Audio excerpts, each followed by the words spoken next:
A young single mom, exhausted after a double shift, gets accused of stealing food from the restaurant where she works. The company's CEO, rigid, obsessed with rules, decides he's going to set an example until he finds out who she was trying to feed that night. When the truth comes out, everything shifts.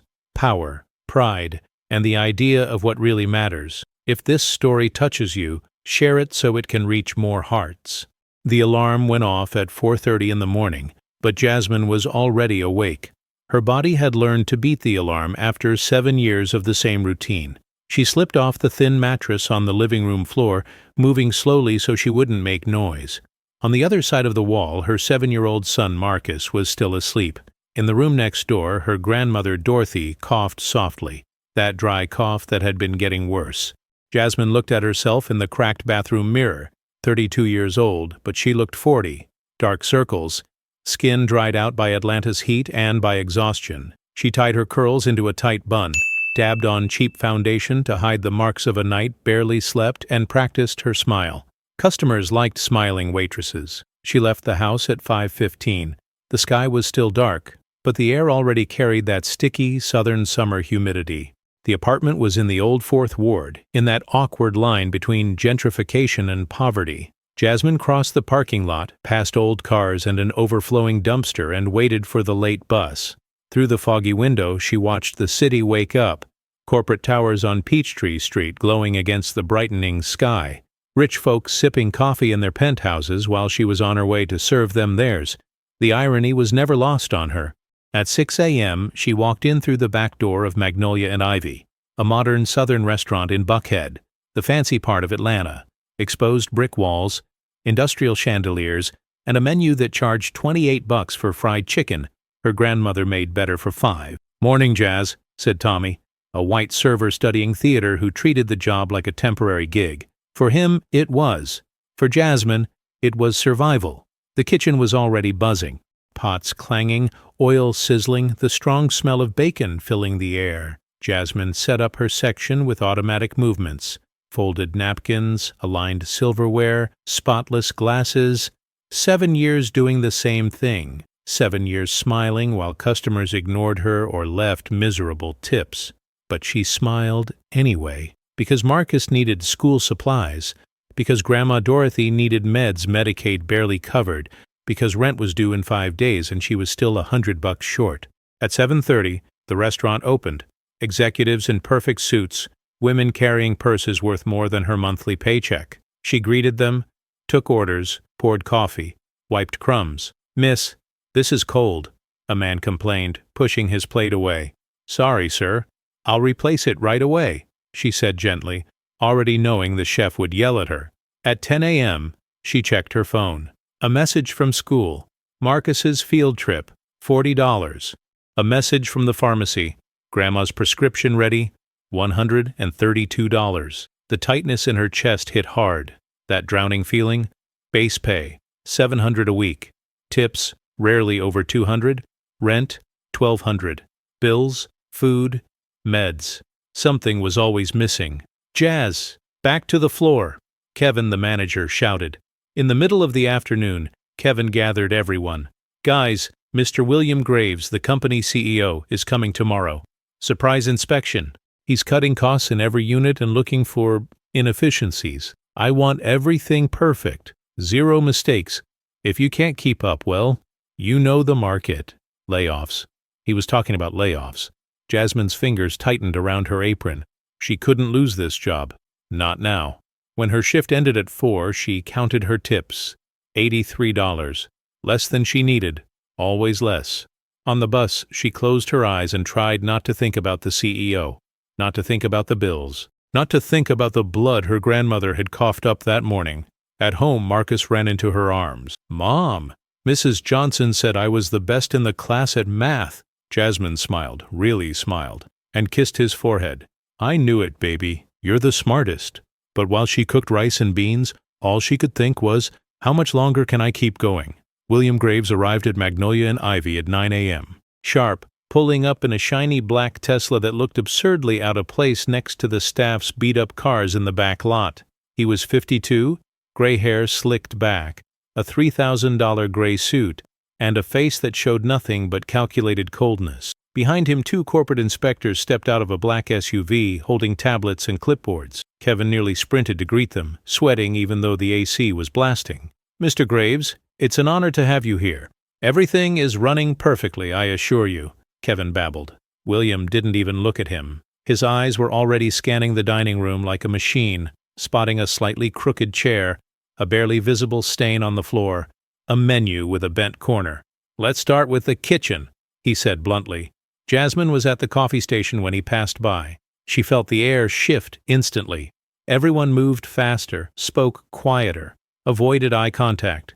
It was like a predator had stepped into the territory. In the kitchen, William stopped in front of the chef, watching him prepare a dish. "How long does this sauce take to be ready?" he asked. "About 3 hours, sir," the chef replied, trying to keep his voice steady. "Too long. Find more efficient alternatives. Time is money." He didn't wait for a response. He walked to the storage room, checking shelves, dates, opening fridges. One inspector scribbled notes like crazy. "Kevin, how much do you guys waste per month in expired products?" William asked, holding a package of cheese close to expiring. I don't have exact numbers right now, sir, but you should. Inventory control is basic. If you don't know where the waste is, you're losing money." "My money." Kevin swallowed hard. Jasmine, restocking napkins near the kitchen entrance, felt the pressure rising. Every word out of William's mouth was a sharp blade.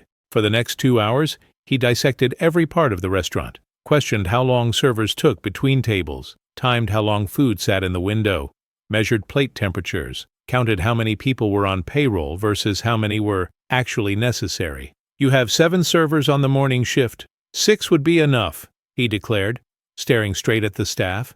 Jasmine's heart raced. 7 servers. 1 would be let go. Who? She'd been there the longest, but that didn't mean safety. It meant she cost more. Around noon, William was in the storage area when he noticed something. He opened the inventory logbook and frowned. "Kevin, come here." The manager practically stumbled over his own feet. "The numbers don't match. We're losing food. Look, 4 kilos of chicken last week, 3 portions of pasta yesterday, 2 kilos of rice on Monday. None of that shows up as waste or sales." His voice was ice. "Someone is stealing." The word hit like a bomb. Kevin turned pale. "Sir, I'll investigate right away. Could have been a counting error or an error that happens every week. Don't be naive. Someone here is taking food home." William snapped the book shut. "I want to know who. Today." He stepped out of storage and scanned the dining room. The staff worked in a tense silence, everyone feeling the weight of the invisible accusation. Jasmine was wiping down a table when her eyes met his. Just for a second, but she saw something there. Suspicion. He looked away quickly but kept watching. All afternoon, William sat at a discreet corner table with his laptop open, pretending to work, but Jasmine could feel his eyes on her. Every move, every trip to the kitchen, every bag anyone carried. When she went to the break room to grab her backpack for lunch, a chill ran through her. Someone was watching too closely, and she had a secret she couldn't afford to let anyone discover. At 4 p.m., as she was getting ready to leave, Kevin called her. "Jazz, Mr. Graves wants to talk to you. Now." Her stomach dropped. Jasmine's legs shook as she followed Kevin to the back office. Her heartbeat was so loud it echoed in her ears. Through the glass door, she saw William Graves sitting behind the manager's desk, that unreadable expression plastered on his face. The 2 inspectors stood beside him, tablets in hand. "Come in and close the door," William said, without looking up from the papers. She stepped inside. The AC was way too cold, but sweat clung to her skin. Kevin stood by her side, just as nervous. "Jasmine Carter, correct?" William finally looked up, those gray eyes like ice. "Yes, sir," she answered, her voice smaller than she intended. "How long have you worked here?" 7 years, sir." 7 years, he repeated as if testing the weight of it. Long enough to know the system well. The routines, the inventory. Jasmine didn't know where this was going, but his tone scared her more by the second.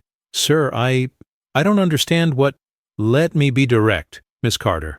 William stood up, walked around the desk, and stopped right in front of her, only a couple steps away. "Food is disappearing from our inventory, systematically, every single week. And after watching everyone's movements today, reviewing schedules and access logs, you are the person with the most opportunity and the most need." The words hit Jasmine like a punch to the gut. What?" No, sir, I would never. Kevin, open her backpack, William ordered, pointing at the bag Jasmine had left on the floor when she walked in. Sir, please, I didn't steal anything. Her voice rose, desperate.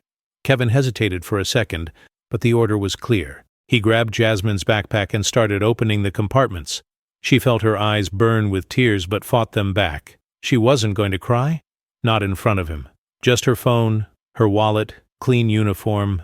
Nothing that shouldn't be here, Kevin said, relieved. But William wasn't satisfied.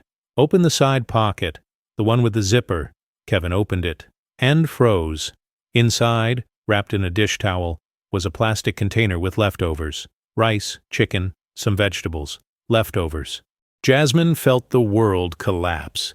I can explain, she began, her voice cracking. Explain? William crossed his arms. You're taking food out of the restaurant without authorization. That's theft, Miss Carter. Theft from the company. It's not like that. They were leftovers that were going to the trash. Food that was going to be thrown away. Leftovers belong to the company. We have clear policies on disposal. Nothing leaves this place without authorization. His voice grew even colder. You signed the contract. You knew the rules. Jasmine felt humiliation burn across her face. Other employees had started gathering at the door, listening. Tommy, the cook Maria, the busboy Daniel, all watching, all witnessing her shame. Mr. Graves, please. I have a young son and a sick grandmother. I only took what was going to the trash so it wouldn't go to waste. I never took anything that would be sold, I swear. Excuses don't change facts. William turned to Kevin. How much notice does she have in her contract? 2 weeks, sir. Terminate her immediately. No notice. Dishonest behavior justifies immediate dismissal. Jasmine felt the ground disappear beneath her feet. No, please. I need this job. My son, my grandmother, they depend on me. The tears finally spilled, uncontrollable. You should have thought about that before stealing. William walked back behind the desk as if the matter were closed. I'm not a thief, Jasmine cried, her voice breaking. I work hard every single day. I've never been late, never complained. I put up with rude customers, smiled when I wanted to cry, and all I did was stop food from going to the trash while my family is starving. The silence that followed was suffocating. Some employees at the door lowered their eyes, uncomfortable, but William stayed unmoved. Gather your things and leave. Now. Jasmine grabbed her backpack with shaking hands, the food container falling to the floor.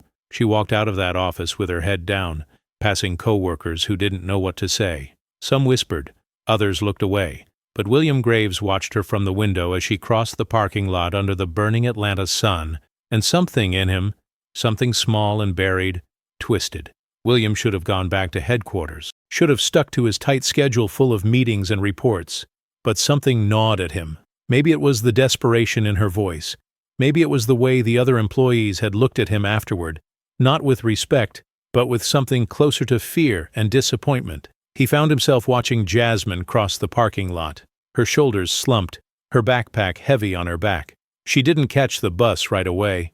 She stood there at the stop, hands over her face, clearly crying. Against every rational instinct, William got into his Tesla and decided to follow the bus when she finally boarded. He kept his distance, feeling ridiculous. CEOs didn't follow former employees, but he needed to know.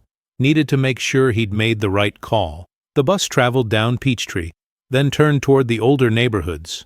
Buckhead slowly faded away, its mansions and luxury cars replaced by worn buildings, cracked sidewalks, storefronts with metal bars. William rarely came to this part of Atlanta. He had no reason to. When Jasmine got off in the old Fourth Ward, he parked far enough not to draw attention and watched her. She walked fast despite the obvious exhaustion, past a group of teens on a corner, an older woman carrying grocery bags, a man sleeping under the awning of a closed shop. She stopped in front of a 3-story building, paint peeling, old AC units hanging crooked from the windows. The kind of place William only ever saw in urban development reports. She climbed the exterior stairs to the 2nd floor and went into the apartment. William stepped out of the car and approached slowly. He didn't really know what he was doing. He just needed to understand. Through the half-open window he could see inside. He wasn't trying to invade her privacy. The curtain was only halfway drawn, but what he saw made him freeze. The apartment was tiny, a living room that doubled as a bedroom, with a mattress on the floor, Old furniture, a small TV sitting on wooden crates, paint peeling from the walls in places. But it was clean, organized. Kid drawings taped to the fridge with Scotch tape. Jasmine walked in and went straight to an elderly woman lying on a small bed against the wall. The woman was black, far too thin, with white hair and an expression of deep exhaustion. Her grandmother, William assumed. "Grandma, I'm home," Jasmine said, kneeling by the bed. Her voice was softer now, trying to hide what had happened. "My baby, you okay?" the old woman asked, her voice weak, interrupted by a harsh cough. "I'm fine, Grandma. Don't worry." A small boy ran out of the tiny bedroom next door. Marcus. He had his mother's big, expressive eyes. "Mom, you're home early today." He jumped into her arms. Jasmine held him tight, hiding her face in his shoulder for a moment. William saw her shoulders trembling. She was crying again, quietly, so the boy wouldn't notice. "Yeah, sweetheart. Schedule change," she lied, voice shaky. "Did you bring food?" "I'm hungry," Marcus asked, innocent. Jasmine opened her backpack and pulled out the container that had fallen in the office. It was dented, but the food was still inside. She took it to the old stove and started heating it in a small pan. William watched from the window, and something in him began to crack. This wasn't the story he had built in his head. This wasn't a dishonest employee stealing out of greed. This was a mother desperate to feed a child and an elderly woman who could barely stand. He saw Jasmine split the food into 2 plates, one for Marcus, one for her grandmother. For herself, nothing. She only drank a glass of water and sat on the edge of the mattress, watching her son eat. "Mom, you're not eating?" Marcus asked. "I ate at work, baby. I'm fine." A lie. And William knew it. He had watched her all day. The grandmother tried to sit up, struggling, and Jasmine rushed to help her, fixing the pillows behind her back. The woman ate slowly, each bite an obvious effort. Afterward, Jasmine grabbed a small medication box from a shelf, at least 6 different bottles. "Time for your meds, Grandma." "These are running out, Jazz," the old woman said, worried. "I know, I'll figure something out." "How?" William wondered. She'd just lost her job. That's when he noticed. On the small table, a pile of bills stamped overdue. Inside the fridge, almost empty when Jasmine opened it, Marcus's clothes, mended in places, and William remembered something he'd pushed deep down a long time ago. His own mother, decades earlier, splitting one sandwich between him and his sister, saying she'd already eaten even though it wasn't true. His father had abandoned them, and she worked 3 jobs to keep them in school. He'd promised himself he'd never become like his father, that he'd appreciate her sacrifices, that he'd become successful, and take care of people who needed help. So when had he turned into this? William stepped back from the window, guilt crushing his chest. He had destroyed this family's only income, over food that was headed to the trash. He went back to his car, but couldn't turn the key. He just sat there, hands on the wheel, staring at the worn-down building. And for the first time in years, William Graves didn't know what to do. He sat there for almost an hour, watching the Atlanta sky darken. Apartment lights flicked on one by one, showing full lives through uncovered windows. Families eating dinner, kids doing homework, people making do with what they had, not what they wanted. He didn't plan to knock on her door. He didn't have a speech ready, but his feet carried him up the exterior stairs, and before he could rethink it, he was standing outside apartment 2B. He took a deep breath and knocked 3 times. Quick footsteps. The door opened just a crack, held in place by a chain. Jasmine's eyes appeared, first confused, then shocked, then scared. "Mr. Graves?" Her voice was disbelief. "What? What are you doing here?" "I need to talk to you, please." She hesitated, clearly uncomfortable. Você disse, olhou para trás onde Marcos brincava com carrinhos velhos no chão. "Agora não é uma boa hora." "Eu sei, e me desculpe aparecer assim, mas é importante." Havia algo diferente na voz de William. A frieza tinha ido embora, substituída por algo que Jasmine não esperava. Humildade. Ela soltou a corrente e abriu a porta completamente, mas não o convidou para entrar. Ficou na soleira, os braços cruzados numa postura defensiva. "Se é sobre o que aconteceu hoje, eu já entendi. Vou devolver o dinheiro de alguma forma, pode descontar do que vocês me devem de salário." "Não." William a interrompeu. "Não é sobre isso, quer dizer, É, mas não da forma que você imagina. Marcos apareceu atrás da mãe, curioso. Mãe, quem é? Um colega de trabalho, amor. Volta para dentro. O menino obedeceu, mas continuou olhando por cima do ombro. William viu a desconfiança nos olhos dele. A mesma desconfiança que ele próprio tinha aos 7 anos quando homens de terno apareciam na porta para cobrar aluguel atrasado. Jasmine saiu para o corredor externo e fechou a porta atrás de si. À luz fraca da lâmpada do corredor, William viu as marcas de lágrimas secas no rosto dela. Fale logo, disse ela, o cansaço pesando em cada palavra. William engoliu em seco. Não era acostumado a pedir desculpas. Não sabia como começar. Eu te segui, depois que você saiu do restaurante. Decidiu pela honestidade brutal. Eu precisava entender. Precisava saber se tinha feito a coisa certa. Os olhos de Jasmine se arregalaram. Você me seguiu até aqui? Eu sei como soa. Mas eu vi. Ele gesticulou vagamente em direção à janela. Vi você com seu filho, com sua avó. Vi a comida sendo dividida, as contas em cima da mesa. E eu... Sua voz falhou. Jasmine esperou, os braços ainda cruzados, a expressão dura. Eu cometi um erro.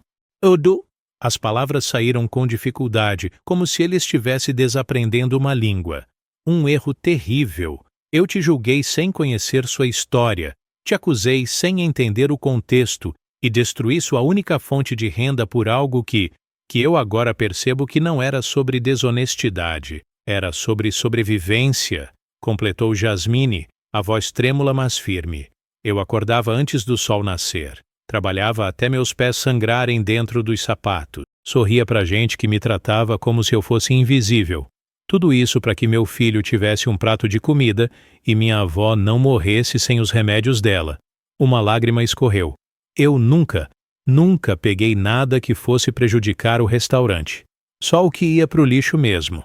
Comida que seria desperdiçada. William sentiu o peso das próprias ações esmagando seu peito. Minha mãe... Ele começou a voz baixa. Quando eu era criança, ela trabalhava em 3 empregos. Meu pai tinha nos abandonado. E eu me lembro dela dividindo a última fatia de pão entre mim e minha irmã, dizendo que já tinha jantado. Eu sabia que era mentira. Ele olhou diretamente nos olhos de Jasmine. Hoje eu vi você fazer a mesma coisa, e percebi quanto eu me afastei do homem que prometi ser. Jasmine não respondeu imediatamente. Ela apenas observava esse homem poderoso, de terno caro e carro importado, admitindo que estava errado. O senhor não sabe o que é ter que escolher entre remédios da sua avó e material escolar do seu filho, disse ela, finalmente. Não sabe o que é olhar para o seu filho com fome e não ter nada para dar. Não sabe o que é sorrir o dia inteiro enquanto tudo dentro de você está desmoronando. Você tem razão. Eu não sei. Não mais. William tirou uma respiração profunda. Mas eu quero tentar fazer o certo agora. Se você me deixar... Jasmine estreitou os olhos. Como? Me dê uma chance de consertar isso. Por favor. Ela olhou para a porta do apartamento, onde Marcos provavelmente ainda estava brincando. Olhou para a janela, onde sua avó descansava, e olhou de volta para William Graves, o homem que tinha destruído tudo naquela tarde. Por que eu deveria confiar no Senhor? Por que... William disse com uma sinceridade que ele não acessava há anos. Eu não mereço sua confiança, mas vou trabalhar para merecê-la. Jasmine deixou William entrar, mas manteve distância. Marcos parou de brincar e observou o homem de terno com olhos curiosos e cautelosos. Da cama, Dorothy também virou a cabeça franzindo as sobrancelhas. Jazz, quem é esse homem? Perguntou a avó, a voz fraca mas protetora. É meu chefe, vovó. Ex-chefe. William sentiu o peso daquelas palavras. Ele ficou de pé, sem saber onde colocar as mãos, desconfortável naquele ambiente que era tão distante do seu mundo de escritórios, com vista panorâmica. Senhorita Dorothy, cumprimentou ele, respeitosamente. Sinto muito por invadir sua casa assim. A idosa o estudou por um longo momento. Então olhou para Jasmine. Esse é o homem que te demitiu hoje? Jasmine baixou os olhos. Não tinha contado, mas Dorothy sempre sabia. Sim, vovó. Então, o que ele está fazendo aqui? William deu um passo à frente. Eu vim porque cometi um erro grave, e vim tentar corrigi-lo, se vocês me permitirem. Ele puxou uma cadeira velha e sentou-se na altura de Dorothy, não acima dela, de igual para igual. Eu acusei sua neta de algo sem entender o contexto. Eu a julguei pela superfície, sem conhecer a história completa. E hoje, depois de ver como vocês vivem, percebi que fui cruel e injusto. Ele respirou fundo. Minha própria mãe passou por situações parecidas. Ela trabalhava até se quebrar para me dar um futuro melhor. E eu jurei que quando crescesse, nunca deixaria alguém passar pelo que ela passou. Sua voz falhou. Mas hoje eu fui exatamente o tipo de pessoa que fez minha mãe sofrer. Dorothy tossiu, e Jasmine rapidamente pegou um copo d'água para ela. Depois que a avó bebeu, ela falou: palavras são fáceis, Sr. Graves. Ações são o que importa. A senhora tem razão. William abriu a pasta que tinha trazido do carro. Por isso quero oferecer o seguinte. Primeiro, Jasmine volta para o emprego imediatamente com as horas perdidas pagas.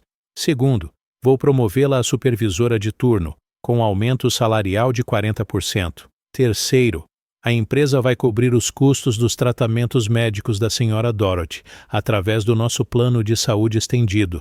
Jasmine arregalou os olhos. O quê? Mas isso... Espere, tem mais.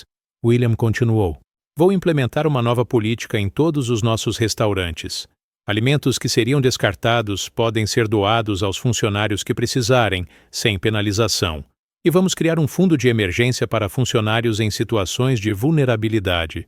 O silêncio que se seguiu era pesado. Jasmine olhava para os papéis como se não acreditasse no que estava vendo. Por quê? Ela perguntou, a voz tremendo. Por que fazer tudo isso? William olhou para Marcos, que ainda segurava um carrinho velho na mão. Porque aquele poderia ter sido eu, há 40 anos.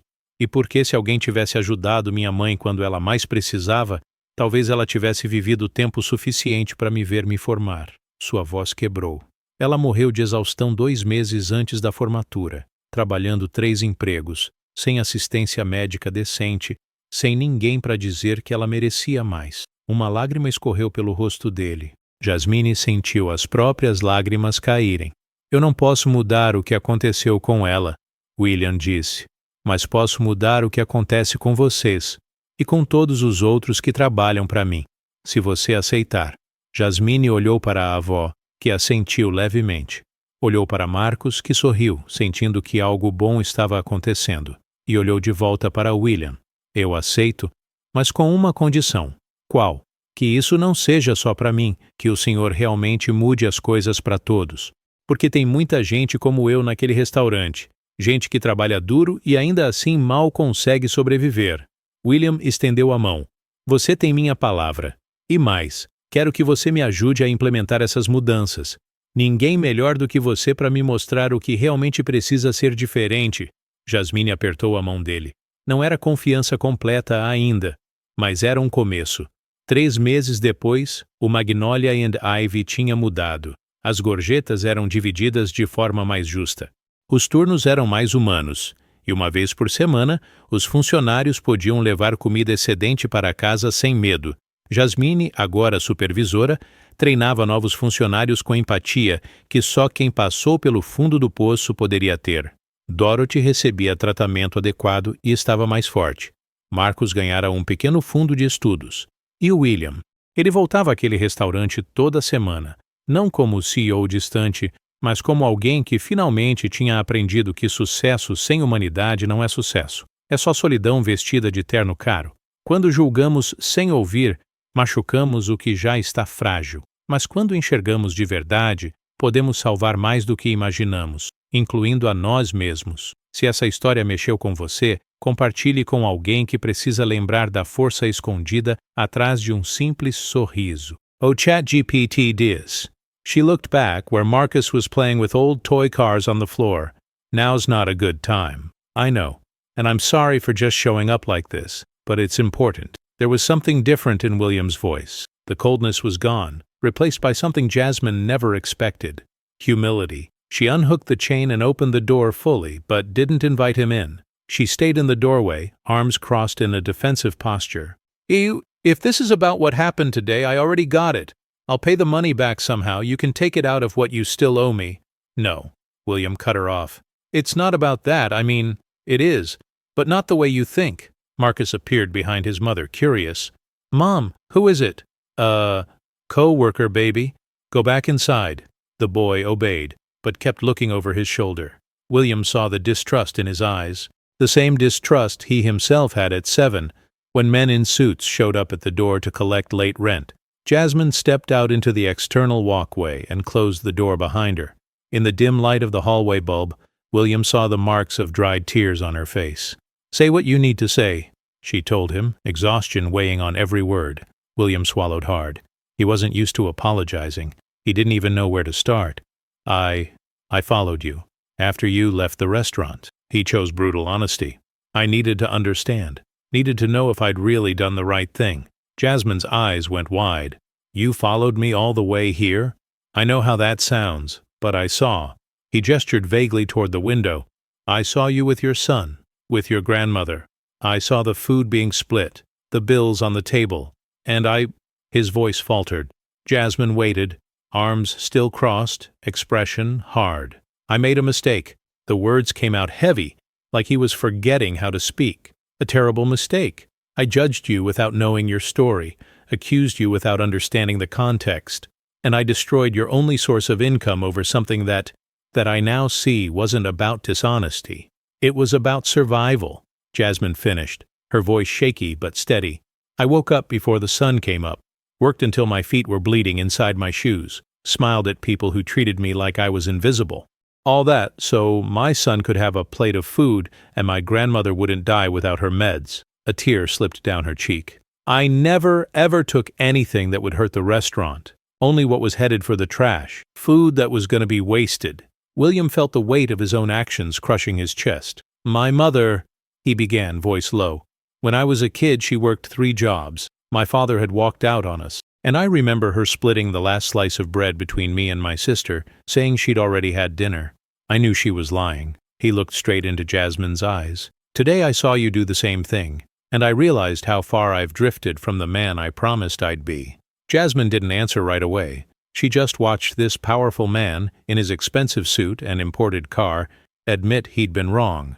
You don't know what it's like to have to choose between your grandma's medicine and your kid's school supplies? She said at last.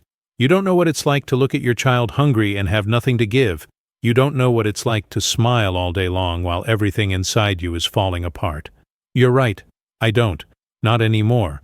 William took a deep breath. But I want to try to make things right now, if you'll let me. Jasmine narrowed her eyes. How? Ooh. Give me a chance to fix this, please. She looked at the apartment door, where Marcus was probably still playing, looked toward the window, where her grandmother was resting, and she looked back at William Graves, the man who had blown up her entire life that afternoon. Why should I trust you? Because, William said with a sincerity he hadn't tapped into in years, I don't deserve your trust, but I'm willing to work to earn it. Jasmine let William come in, but kept her distance. Marcus stopped playing and watched the man in the suit with curious, cautious eyes. From the bed, Dorothy also turned her head, frowning. Jazz, who is this man? Her grandmother asked, her voice weak but protective. He's my boss, Grandma. Ex-boss.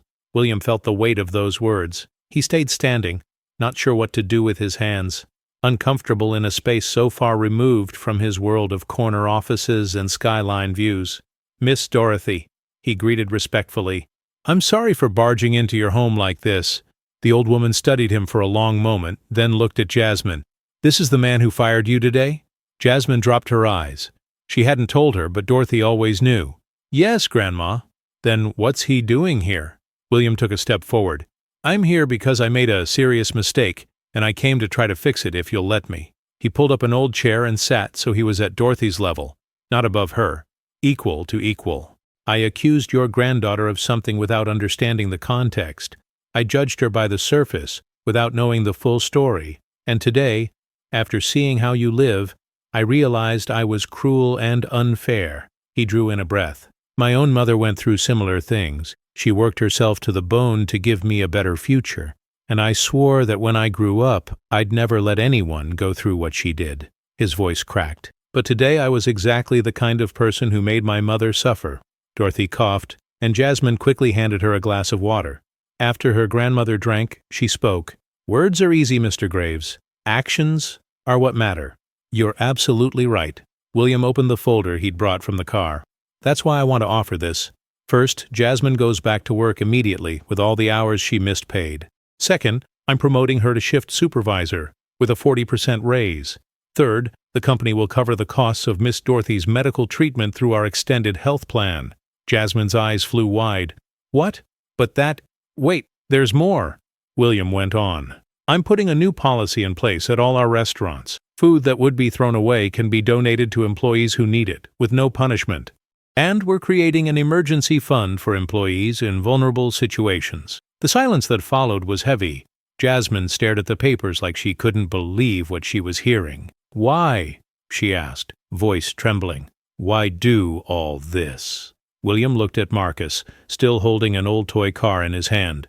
Because that could have been me, 40 years ago. And because if someone had helped my mother when she needed it most, maybe she would have lived long enough to see me graduate. His voice broke. She died of exhaustion 2 months before my graduation. Working 3 jobs, no decent health care, no one to tell her she deserved better. A tear slipped down his face. Jasmine felt her own tears falling. I can't change what happened to her, William said, but I can change what happens to you, and to everyone else who works for me, if you'll let me. Jasmine looked at her grandmother, who gave a small nod, looked at Marcus, who was smiling now, sensing something good was happening, and she looked back at William. I accept, but on one condition. What condition? That this isn't just for me, that you really change things for everyone, because there's a lot of people like me in that restaurant, people who work hard and still can barely survive. William held out his hand. You have my word, and more than that, I want you to help me put these changes into practice. No one better than you to show me what really needs to be different. Jasmine shook his hand. It wasn't full trust yet, but it was a start. 3 months later, Magnolia and Ivy was a different place. Tips were split more fairly. Shifts were more humane. And once a week, employees could take leftover food home without fear. Jasmine, now a supervisor, trained new staff with the kind of empathy only someone who'd hit rock bottom could have. Dorothy was getting proper treatment and feeling stronger. Marcus had a small education fund. And William? He came back to that restaurant every week, not as a distant CEO, but as someone who had finally learned that success without humanity isn't success at all. It's just loneliness dressed up in an expensive suit. When we judge without listening, we crush what's already fragile. But when we truly see people, we can save more than we ever imagined, including ourselves. If this story stirred something in you, share it with someone who needs a reminder of the strength hiding behind a simple smile.